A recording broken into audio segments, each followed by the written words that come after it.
dealt with the crossing guards, we dealt with the health care. And the people were pleased. They felt that we had kind of bridged the gap. The next day, I get correspondence saying that the mayor guided us through this and did that.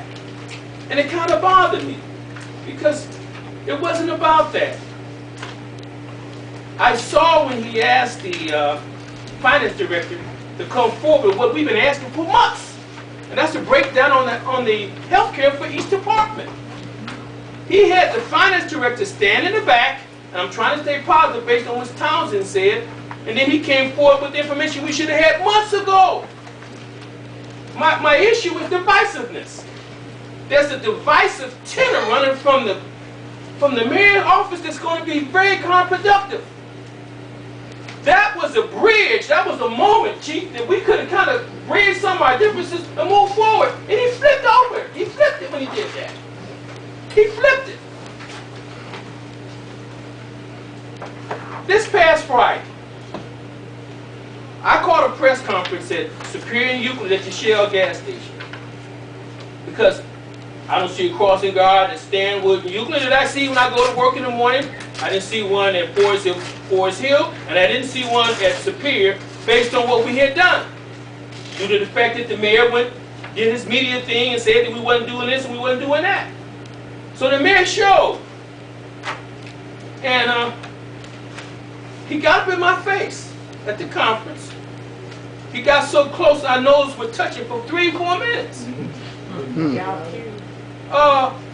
And what he was trying to do was provoke me to take him out. Okay, me?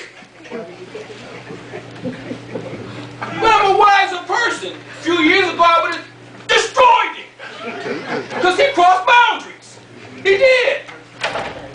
Then, when I saw what was going down, I said what I need to say, and he told one of the guys standing in the next to it, one of the owners of the connected with the Shell, called the police.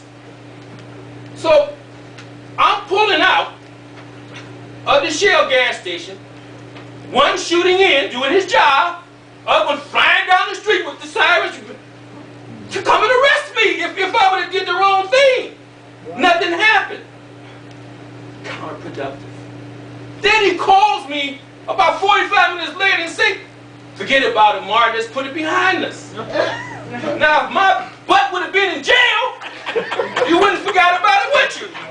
This is what you did. It's funny, but it's not so funny. If I didn't have the maturity and the wisdom to know that I was being provoked, I'd be down there with the roaches and stuff right now.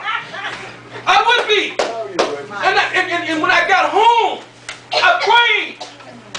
Because it was a thin line, because it almost got to me. He crossed boundaries. I don't know what to say.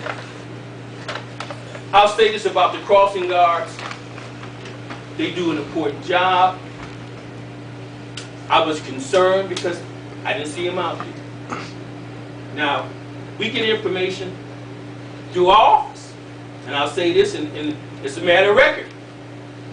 People called and complained about the mayor going down to One-Way Street, Garfield, where he takes his kids to school to drop his kids off.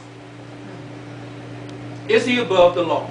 No. Is he above the law? No. He's not. And the reason why I feel comfortable saying it because it's a matter of record. They called the police department and they called our office complaining. What? The mayor come down, dropped off his kids in that big thing that we give him. We supply him with that vehicle and the gas goes in it.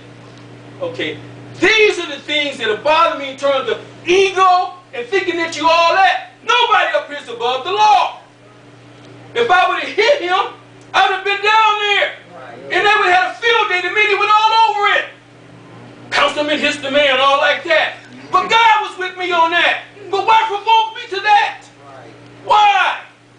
Why? The safety director's position. The charter stipulates that the mayor is entitled to make $40,000. he is not entitled to the safety director's money. Now, if we got a $5.8 million deficit, come on, we got to cut somewhere. Circle East project at Lakeview. University Circle is coming into East Cleveland because they're landlocked. But the mayor took it upon himself to waive $20,000 to $30,000 in building fees that we get when people do construction. Why would he do that? Why? I'm not being sure, but why? If we're in a deficit, if the auditor said we got a 5.8, why would he waive from $1 billion corporation, University Circle, doing all that development? Why would he waive that? These are questions that I'm asking. Why? And I said, maybe he's in denial. Maybe it has to be his way. Maybe it's no way but his way. Why did we go through going over the video when we went through that thing 2 weeks ago about health care and crossing guards? If you put all our salaries together here on this council, it doesn't come to $31,000. We get $4,500 for the whole year. Why could we not take care of our crossing guards? Now here's the problem. We don't have a crossing guard at Stanwood, Euclid. We don't have one at Forest Hill because I think that they didn't come back. They quit. So now we got to go through. But what about the urgency about crossing our kids? What about the hype about standing out there helping our kids? What about now? He's created problems that we didn't have at first. Okay. I hope, Ms. Townsend, I hope with all my heart that we can get away from this divisiveness. But it doesn't seem to be coming. It seems like this person has all the answers. It's his way or no way, and no matter what. Why would he veto this? Why would he veto this? Why would he veto this?